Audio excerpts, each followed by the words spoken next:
अच्छा जी, तो हमने बात कर ली थी लास्ट क्लास में इकोनॉमिक ऑब्जेक्टिव्स ऑफ गवर्नमेंट पे, कि इनका फायदा क्या होता है और ये क्या होते हैं। अच्छा, अब हम आगे चलते हैं। ऐसे हमने शुरू में ही ऑब्जेक्टिव्स को अच्छी तरह से समझ लिया है कि ये क्यों सेट किए जाते हैं और इनका क्या फायदा होता है। तो इसलिए अब हम आगे चलते हैं।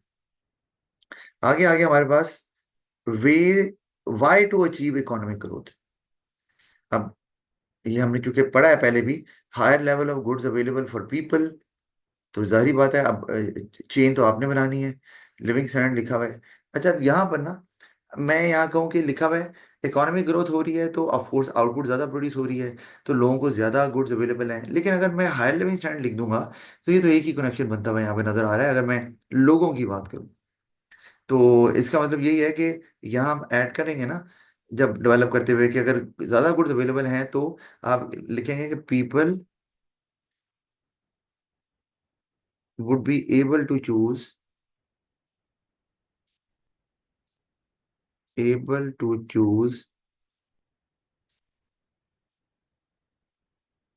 the most suitable product, the most suitable product that can best satisfy them, satisfy them। अब इसका मतलब ये है कि हमने एक ये आर्गुमेंट बनाया और उसके बाद आगे हम लिख सकते हैं leading to higher living standard. तो ये हमारी अच्छी डेवलपमेंट हो जाएगी और हम जो लेवल 2 एनालिसिस है उस पर जा सकते हैं। अच्छा, अब हम आगे आते हैं। तो फिर है इंक्रीज एम्प्लॉयमेंट। ये भी इकोनॉमिक ग्रोथ, जारी बता आउटपुट ज्यादा बनेगी तो आपको वर्कर ज्यादा चाहिए होंगे। तो अब इसमें भी एम्प्लॉयमेंट है तो कंज्यूमर इनकम बढ़ गई है, तो आगे फिर हम उसको जोड़ सकते हैं किस चीज से, कि अगर इनकम ज्यादा है तो अब लोग जो है ना वो people would be able to buy, people would be able to buy more of the goods and services, goods and services. या हम ये भी लिख सकते हैं कि वो goods and services which they were not able to buy earlier, able to buy more of the goods and services, और बाय दोज गुड्स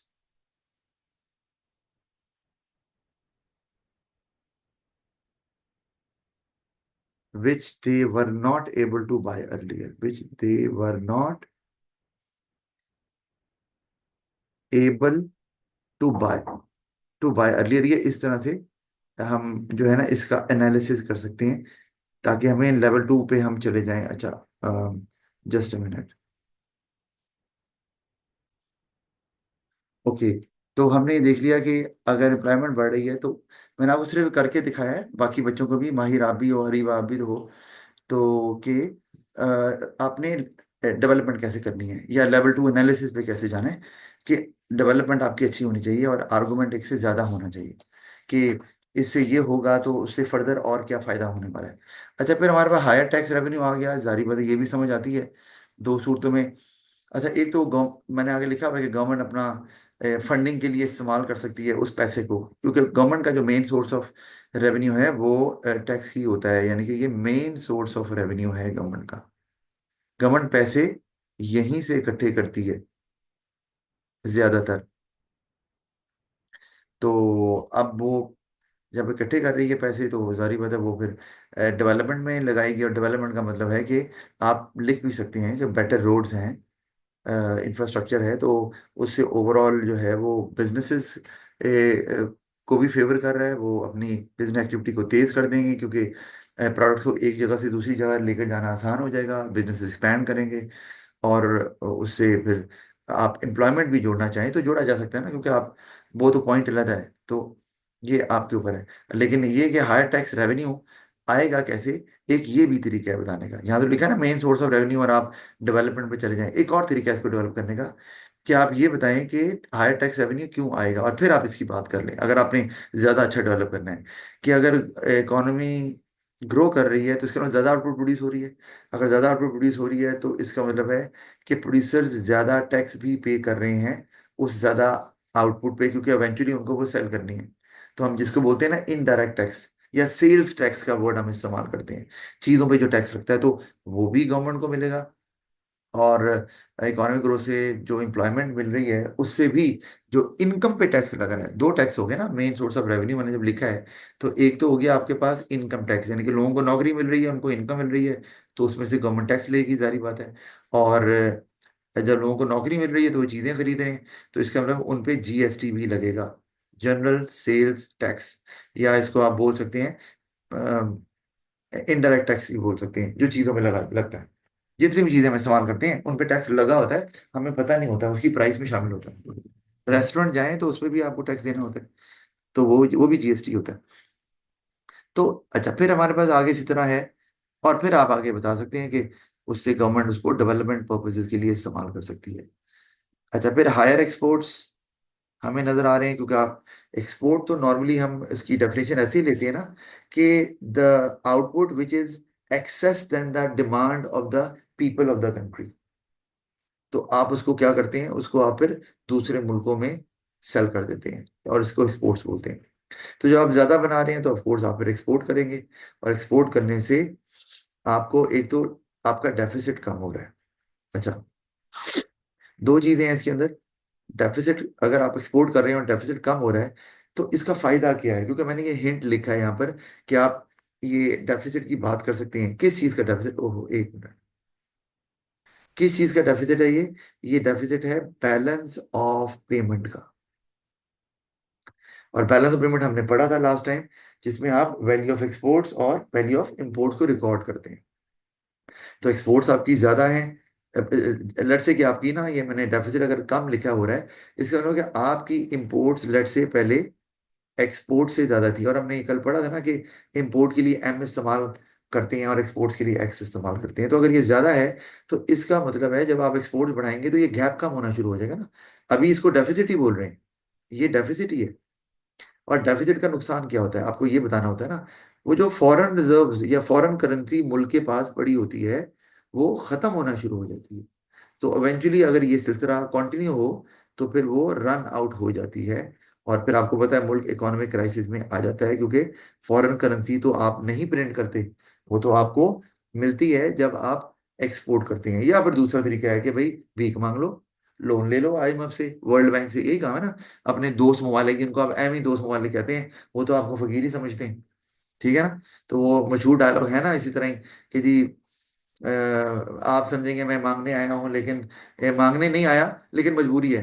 तो भाई मांगने ही आया ना, तो मतलब ये हमारा जो है वो प्राइम मिनिस्टर साहब ये कह रहे हैं, इसका मतलब है कि पाकिस्तान जो है वो मांगता है अपने दोस्त ममालिक का कह के, और उसकी वजह ये है कि उसका जो बैलेंस ऑफ पेमेंट है वो डेफिसिट ही रहता है, क्योंकि एक्सपोर्ट्स बढ़ नहीं रही। बढ़नी कहाँ से, कम हो रही है, बढ़ तो कोई नहीं रही। तो आप जब एक्सपोर्ट्स बढ़ेंगी तो डेफिसिट कम होगा, और जब डेफिसिट कम होगा तो जो फॉरेन करेंसी रिजर्व्स हैं, जो इंपॉर्टेंट बात है आपकी, फॉरेन करेंसी रिजर्व्स, ये आपके फिर बढ़ना शुरू हो जाएंगे, ठीक है, या कम नहीं होंगे।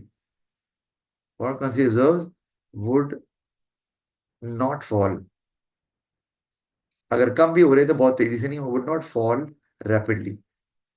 और आपको उसकी जरूरत होती है, क्योंकि आपने उससे फिर क्या करना होता है, एसेंशियल इंपोर्ट्स खरीदनी होती है, मैंने पहले भी बात की हुई है, जैसे कि ऑयल है या कैपिटल गुड्स हैं या मशीनरी है, वगैरह वगैरह। तो ये इस तरह से इसको हम डेवलप कर सकते हैं, यानी कि बैलेंस ऑफ पेमेंट डेफिसिट के साथ आप फॉरेन एक्सचेंज का जिक्र कर सकते हैं, फॉरेन करेंसी का जिक्र कर सकते हैं, एक ही बात है। अच्छा, factor that lead to economic growth अगर देखें तो एक तो पढ़ लिया इकोनॉमिक ग्रोथ क्यों करनी चाहिए, अब आएगा टेक्नोलॉजी। इकोनॉमिक ग्रोथ कैसे होती है, टेक्नोलॉजिकल चेंज, आपने कोई नई टेक्नोलॉजी इंट्रोड्यूस करवाई है, तो आपने इन्वेंट की है नई टेक्नोलॉजी, या फिर आपने नई टेक्नोलॉजी बाय की है, वो एक ही काम करेंगे ना। आप दोनों में से एक काम, या बाय कर लिया है दूसरे मुल्क से, या फिर आपने नई टेक्नोलॉजी इन्वेंट कर ली है, और उससे क्या हो रहा है, वो टाइम सेविंग है, वो प्रोडक्टिविटी को बढ़ा रही है। और प्रोडक्टिविटी बढ़ाने का मतलब यही है कि using the same resource and time business is able to produce more, यानी कि उतना ही लैंड है, उतनी ही लेबर इस्तेमाल हो रही है, बिल्डिंग भी उतनी ही है, लेकिन बना ज्यादा रही है उसी टाइम के अंदर। तो हम बोलेंगे कि बिजनेस की प्रोडक्टिविटी ज्यादा है, तो वो ज्यादा प्रोड्यूस करेगा ऑफ कोर्स, और इकोनॉमी भी फिर ज्यादा आउटपुट प्रोड्यूस करेगी। अच्छा, उससे आगे मैंने लिखा है जब प्रोडक्टिविटी ज्यादा तो इन्फ्लेशन कम हो गई। इन्फ्लेशन मैंने कम लिखा है क्योंकि हमारा एक ऑब्जेक्टिव था लो इन्फ्लेशन, हमने एक पिछली क्लास में पढ़ा भी था। और लो इन्फ्लेशन का मतलब है कि कीमतों में इजाफा तो आपने करवाना है, लेकिन बहुत तेजी से नहीं होना चाहिए। कीमतें कम तो करवानी ही नहीं है, ये हमने अच्छे से पढ़ लिया था।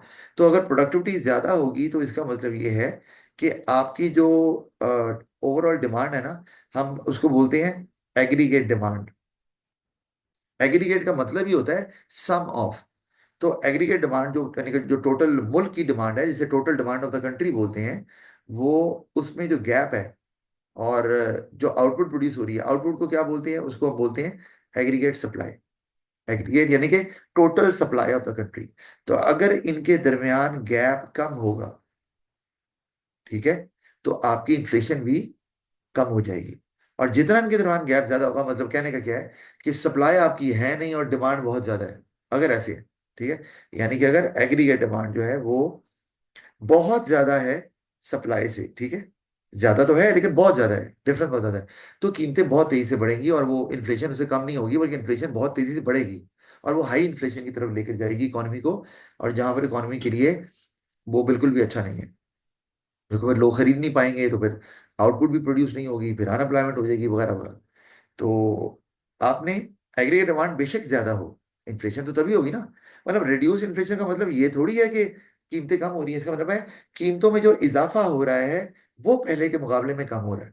यानी कि अगर पहले अगर इजाफा 10% था कीमतों में, तो अब इजाफा जो है वो लट से 8% पे आ गया, उसके बाद इजाफा जो है वो 4% पे आ गया है।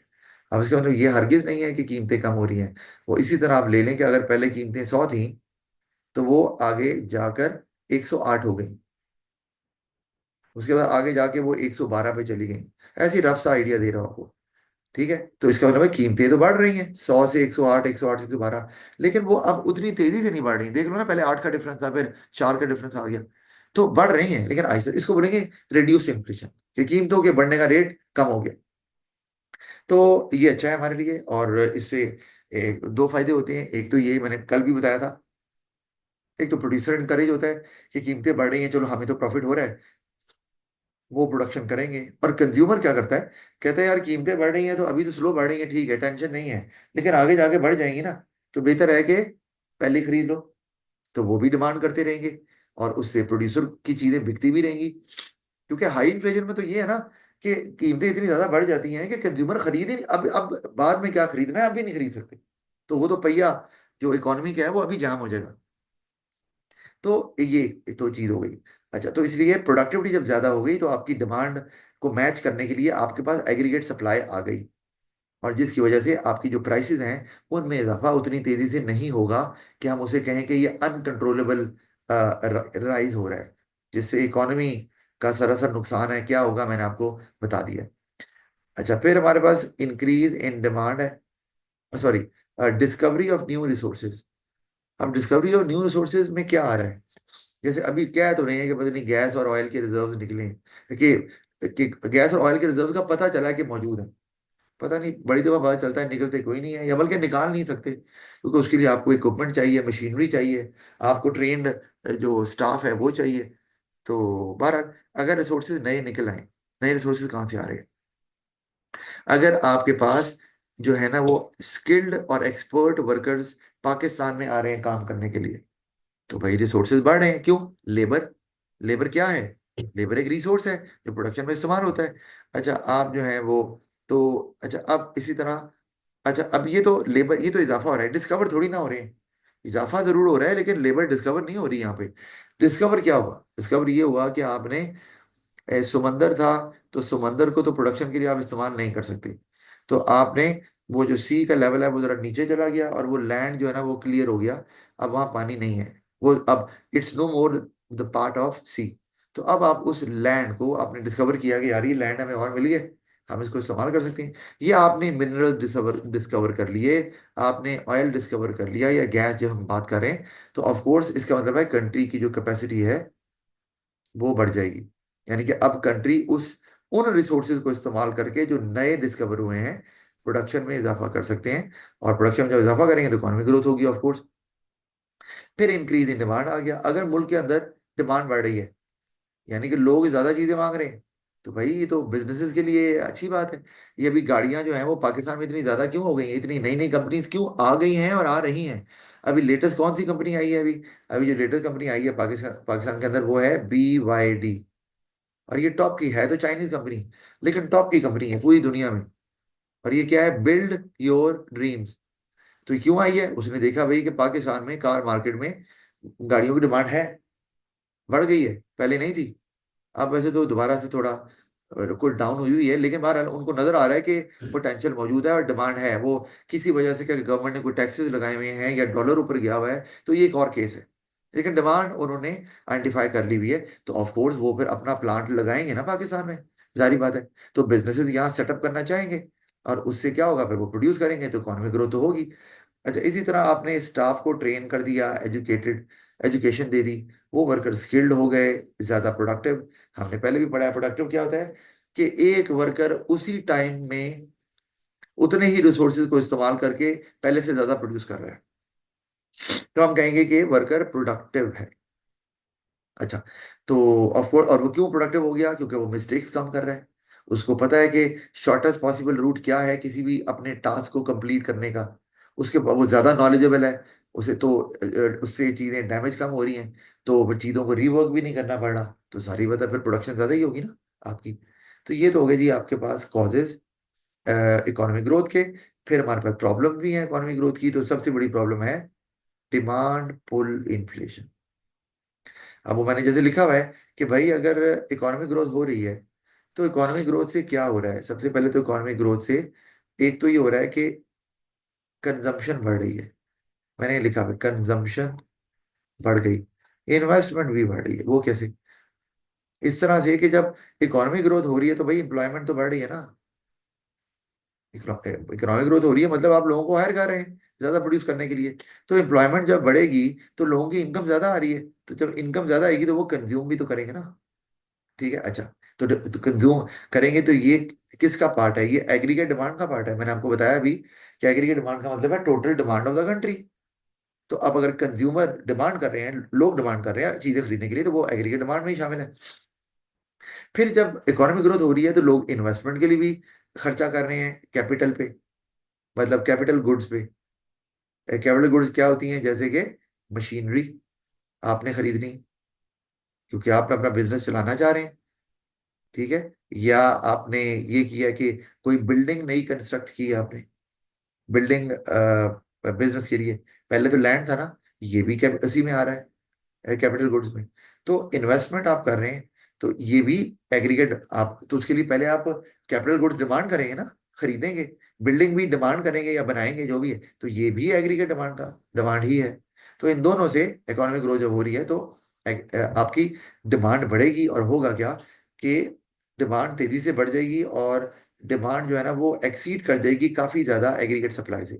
आप कहेंगे सर वो क्यों, ग्रोथ भी तो हो रही है। वो इसलिए कि ग्रोथ तो हो रही है लेकिन आउटपुट बनने में टाइम लगता है। डिमांड तो एकदम से बढ़ जाएगी, मतलब आपके पास पैसे हैं तो सीधा दुकान पे पहुंच जाए ना, यही करना है और क्या करना है आपने। लेकिन अगलों ने तो बना के देना है ना। तो इसीलिए ये इशू हमेशा रहेगा कि इकोनॉमिक ग्रोथ अगर बहुत तेजी से हो रही है, आई रिपीट, अगर इकोनॉमिक ग्रोथ हो रही है और वो स्टेबल है, सस्टेनेबल है, मतलब उसको आपने अच्छे से मैनेज किया हुआ है, तो फिर तो प्रॉब्लम नहीं है। फिर तो आपकी डिमांड आ रही है और आप आउटपुट भी प्रोड्यूस करते जा रहे हैं। लेकिन अगर ग्रोथ तेजी से हो रही है तो फिर आपकी डिमांड बहुत तेजी से बढ़ेगी, और फिर आप जब डिमांड बढ़ेगी तो वो सप्लाई से ज़्यादा हो जाएगी, यानी कि शॉर्टेज हो जाएगी। चीज़ें अवेलेबल मार्केट में नहीं है, लेकिन लेने वाले मौजूद हैं। चाहे वो अपने कारोबार के लिए चीजें ले रहे हैं, या वो अपनी नीड या वांट को पूरा करने के लिए चीज ले रहे हैं, लेकिन वो ले रहे हैं, तो शॉर्टेज होगी। और शॉर्टेज होगी तो फिर कीमतें बढ़ेंगी, और बढ़ेंगी नहीं खाली बड़ी, तो वो तेजी से बढ़ सकती हैं। तो इसको बोल रहे हैं डिमांड पुल इन्फ्लेशन, कि डिमांड के बढ़ने की वजह से कीमतें बढ़ना शुरू हो जाएंगी। अच्छा, अब इसी तरह हमारे पास लेबर शॉर्टेजेस है भाई, जाहिर बात है इकोनॉमिक ग्रोथ आप करते जा रहे हैं, हो रही है, तो एम्प्लॉयमेंट आप एम्प्लॉयमेंट भी बढ़ती जा रही है। तो एक मौका तो आएगा ना कि वर्कर कम हो गए हैं। मतलब कौन से वर्कर? वर्कर वो वाले जो आपको चाहिए। अगर कोई स्किल्ड वर्कर्स हैं, एजुकेटेड वर्कफोर्स चाहिए आपको, एक खास टास्क को कंप्लीट करने के लिए आपको वर्कर चाहिए, वो अवेलेबल नहीं है। क्यों? क्योंकि इकोनॉमिक ग्रोथ हो रही है, बिजनेसेस इतने आगे सेटअप हो गए हैं, सबने वर्कर्स रख लिए हैं, तो आपके पास अब वो वर्कर अवेलेबल नहीं है। तो अब आपको क्या करना पड़ेगा, वर्कर्स को रखने के लिए? अब वो वर्कर्स भी अपना मूड बनाएंगे। उन्हें पता है कि डिमांड ज्यादा है और हम कम है तादाद में, तो वो वेजेस ज्यादा डिमांड करेंगे। तो क्या होगा कि वेज कॉस्ट बढ़ जाएगी आपको। अब वर्कर नया रखने के लिए उसको ज्यादा पैसे देने पड़ेंगे, वरना वो क्या कहेगा, भाई मैं कहीं और जॉब कर लेता हूँ, उसके पास अपॉर्चुनिटीज बहुत सी हैं। क्यों? इकोनॉमिक ग्रोथ हो रही है इसलिए। तो जब कॉस्ट बढ़ेगी, अब वेज कॉस्ट बढ़ गई, तो अब इसको कवर तो करना है ना। ये वेज कॉस्ट बढ़ी है तो इससे टोटल कॉस्ट भी बढ़ गई। किसकी? बिजनेस की। तो अब बिजनेस को ये टोटल कॉस्ट कवर करने के लिए क्या करना पड़ेगा, कि प्राइसेस को बढ़ाना पड़ जाएगा, क्योंकि लॉस में तो नहीं ना आपने चीजें बेचनी। कॉस्ट बढ़ गई तो आप प्राइस बढ़ा देंगे, तो जब प्राइस बढ़ेगी तो इसको बोलते हैं कॉस्ट पुश इन्फ्लेशन। कि कॉस्ट के ज्यादा होने से जो आपके बिजनेसमैन हैं, प्रोड्यूसर्स हैं, उन्होंने अपनी प्राइस भी बढ़ा दी है ताकि उनकी कॉस्ट कवर हो सके या उनको प्रॉफिट हो सके। अच्छा, फिर हमारे पास है जी राइज इन इंपोर्ट्स। आगे इकोनॉमिक ग्रोथ की एक ये भी प्रॉब्लम है, क्योंकि बात ये होता है कि जब आप ग्रो कर रहे हैं ना, तो कुछ इंडस्ट्रीज ऐसी होती हैं जिनको हम बोलते हैं इंपोर्ट ओरिएंटेड इंडस्ट्रीज। आपने शायद ये ओ लेवल में, शायद ज्योग्राफी में सुना हो ये, या पता नहीं सुना है कि नहीं। ये जो इंपोर्ट ओरिएंटेड बिजनेसेस होते हैं ना, ये क्या होते हैं कि ये जो रॉ मटेरियल है ना, वो इंपोर्टेड इस्तेमाल करते हैं। Make use of imported raw material. ठीक है। अब मैं जैसे आपको एग्जांपल देता हूँ, पाकिस्तान के अंदर majority of the car manufacturers जो मौजूद हैं, ये रॉ मटेरियल इंपोर्टेड ही इस्तेमाल कर रहे हैं। यानी कि गाड़ियों के जो पार्ट्स आते हैं वो बाहर से आते हैं। यानी कि पाकिस्तान में पार्ट्स नहीं बनते, वो बाहर से आते हैं, और फिर यहाँ आके उन पार्ट्स को जोड़ देते हैं, जिसे हम असेंबली बोलते हैं, और गाड़ी बन जाती। तो ये प्लांट तो लगे हुए हैं कार प्रोडक्शन के, लेकिन वो सिर्फ असेंबली के लिए लगे हुए हैं। पार्ट्स बाहर से आ रहे हैं। तो अब इमेजिन करो कि चलें गाड़ियां बन रही हैं, इकोनॉमिक ग्रोथ हो रही है, अगर फर्ज किया, तो पहले तो क्या होगा कि इंपोर्ट बढ़ जाएगी ना आपकी। प्रोडक्शन तो बाद में होगी, पहले आप रॉ मटेरियल बाय कर रहे हो, तो रॉ मटेरियल बाय कर रहे हो तो इंपोर्ट बढ़ेंगी, और इंपोर्ट जब बढ़ेंगी। अच्छा, अब खाली ये नहीं, ये तो हो गया रॉ मटेरियल। फिर ऐसी भी इंडस्ट्रीज हैं जो कि कोई लेटेस्ट टेक्नोलॉजी बाय कर रही हैं बाहर से, अपनी प्रोडक्शन को ज़्यादा एफिशिएंट करने के लिए, ताकि प्रोडक्शन ज़्यादा हो, कॉस्ट कम हो, मिस्टेक कम हो, चीज़ें डैमेज कम हो। तो वो जो टेक्नोलॉजी बाय कर रहे हैं या कोई मशीनरी बाय कर रहे हैं, उसको क्या बोल रहे हैं? Capital goods. कैपिटल गुड्स वही होती है ना जो प्रोडक्शन में इस्तेमाल होती है, मशीनरी वगैरह। तो उससे आपका शुरू में ये होगा कि इंपोर्ट का बिल बढ़ जाएगा, इंपोर्ट्स आपकी ज़्यादा हो जाएगी, रॉ मटेरियल की वजह से भी और कैपिटल गुड्स की वजह से। तो उससे आपका जो बैलेंस ऑफ पेमेंट है वो डेफिसिट हो जाएगा। तो इसको स्टार्ट में तो होगा, हाँ, अगर बाद में आप उसको एक्सपोर्ट भी करते हो तो एक अलग कहानी है। लेकिन अब यहाँ कहाँ एक्सपोर्ट कर रहे हैं? यहाँ पे गाड़ियां बन रही हैं तो भेज तो हम ही रहे हैं, एक्सपोर्ट तो कोई नहीं कर रहे। यानी कि इंपोर्ट बाहर से कर रहे हैं रॉ मटेरियल वगैरह या जो पार्ट्स हैं, और बना के हमें बेची जा रहे हैं। तो हमारी इंपोर्ट तो बढ़ रही है, एक्सपोर्ट तो बढ़ नहीं रही। हाँ, प्रोडक्शन हो रही है, इकोनॉमिक ग्रोथ भी हो रही है, लेकिन एक्सपोर्ट नहीं हो रही। इसका मतलब है आप अगर बाहर से चीजें ला रहे हैं यहाँ पर, तो फॉरेन एक्सचेंज तो बाहर जा रहे हैं, और आप वापस नहीं रहा, क्योंकि वापस तो तब आएगा जब आप एक्सपोर्ट करेंगे। तो उसके लिए पाकिस्तानी गवर्नमेंट ने भी जो है ना वो वो चाहते भी हैं कि यहाँ जो मल्टीनेशनल कार मैन्युफैक्चरर्स हैं, चूंकि कार इंडस्ट्री काफी एक्सपैंड कर गई है, तो वो जरूर जो है ना वो एक्सपोर्ट करें, यानी कि बनाएं पाकिस्तान, बाहर भी भेजें। तो जिस तरह टोयोटा है, उन्होंने ये इनिशिएटिव तो नहीं कहूंगा मैं, या कह भी सकते हैं, उनका प्लान हो गया है कि गाड़ियां यहाँ बनाकर पाकिस्तान से बाहर भेजेंगे, जो कि अच्छी बात है कि पाकिस्तान का एक्सपोर्ट ज्यादा होंगी, तो फॉरेन एक्सचेंज जो जा रहा है वो वापस आ जाएगा। तो ये सीन नजर आ रहा है। अच्छा, इसी तरह ये आपके जो चैंगान एक कंपनी है चाइनीज, तो उन्होंने भी जो है ना वो एक्सपोर्ट किया है पाकिस्तान से, कहाँ? अफ्रीकन कंट्रीज में। तो वो भी एक्सपोर्ट हुआ है, तो उससे भी रेवेन्यू आता है। अब इनिशियली कोई 14 के यूनिट तो एक्सपोर्ट किए थे। अब पता नहीं आगे उनका क्या प्लान है आगे, कि करना है या नहीं करना, लेकिन बहरहाल एक्सपोर्ट होगा तो फायदा होगा, नहीं हो रहा तो फिर आपके लिए इकोनॉमिक ग्रोथ प्रॉब्लम है। इकोनॉमिक ग्रोथ अगर हो रही है तो एक्सपोर्ट होना लाजमी है, क्योंकि इकोनॉमिक ग्रोथ में इंपोर्ट तो होती ही है, अभी हमने देख लिया। एक्सपोर्ट नहीं होगी तो आपका फॉरेन एक्सचेंज की प्रॉब्लम, फॉरेन करेंसी की प्रॉब्लम आ जाएगी। और हमने पढ़ा है कि मुल्क के पास अगर if a country run out of foreign currency तो मुल्क गया, वो किसी काम का नहीं। अच्छा, फिर हमारे पास आगे पोल्यूशन आ जाता है, इकोनॉमिक ग्रोथ होती है तो फैक्ट्रीज लग रही हैं, फिर ट्रैफिक भी ज़्यादा है, फिर लोग ज़्यादातर ऐसी ऐसे एरियाज में या कंट्रीज में आना पसंद करते हैं जहाँ पर इकोनॉमिक ग्रोथ हो रही है, क्योंकि एम्प्लॉयमेंट अपॉर्चुनिटीज होती हैं। तो फिर ओवरऑल इससे अब जो फैक्ट्रीज हैं वो वेस्ट को डंप कर रही हैं ओपनली, तो लैंड पोल्यूशन भी हो रहा है, फैक्ट्री से कार्बन रिलीज हो रहा है स्मोक की शक्ल में, तो वो एयर पोल्यूशन भी कर रहा है। फिर ट्रांसपोर्ट भी बढ़ गई, क्योंकि माल लेके जाना आना है, वर्कर्स भी बढ़ गए, उनकी वजह से भी ट्रैफिक चल रहा है, तो ट्रैफिक वो पोल्यूशन हो रहा है। तो उससे फिर जो पोल्यूशन है आपको आगे लिखना है कि वो क्या करता है, वो हेल्थ हैजर्डस है। ठीक है ना जी, हेल्थ हैजर्डस। तो अब अगर हम फर्दर भी जा सकते हैं, हेल्थ रिजल्ट है तो फिर हॉस्पिटल्स पे प्रेशर ज़्यादा पड़ेगा, फिर गवर्नमेंट को हॉस्पिटल पे ज़्यादा खर्चा करना पड़ेगा। और वो खर्चा जो गवर्नमेंट ने लेट से बिजली बनाने पे करना था, पावर जनरेशन प्रोजेक्ट्स पे करना था, एजुकेशन पे करना था, वो नहीं कर पाएगी। तो ये इस तरह से हम इसको डेवलप करना चाहें तो कर सकते हैं। फिर हमारे पास आता है एक्सप्लॉइटेशन ऑफ रिसोर्सेज। एक्सप्लॉइट का मतलब क्या होता है? एक्सप्लॉइट का मतलब होता है अपने फायदे के लिए किसी को इस्तेमाल करना, और यहाँ पर यानी कि और बिला जरूरत। तो अब यहाँ पे लिखा है कि वो रिसोर्सेज जो स्केर्स हैं और नॉन रिन्यूएबल हैं। नॉन रिन्यूएबल रिसोर्स होते क्या है?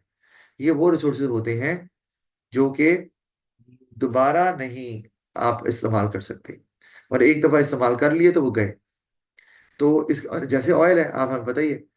तो लेकिन आगे तो वैसे ऑयल की कंजम्पशन कम होने वाली है, ये तो बात पक्की है, फॉर श्योर है।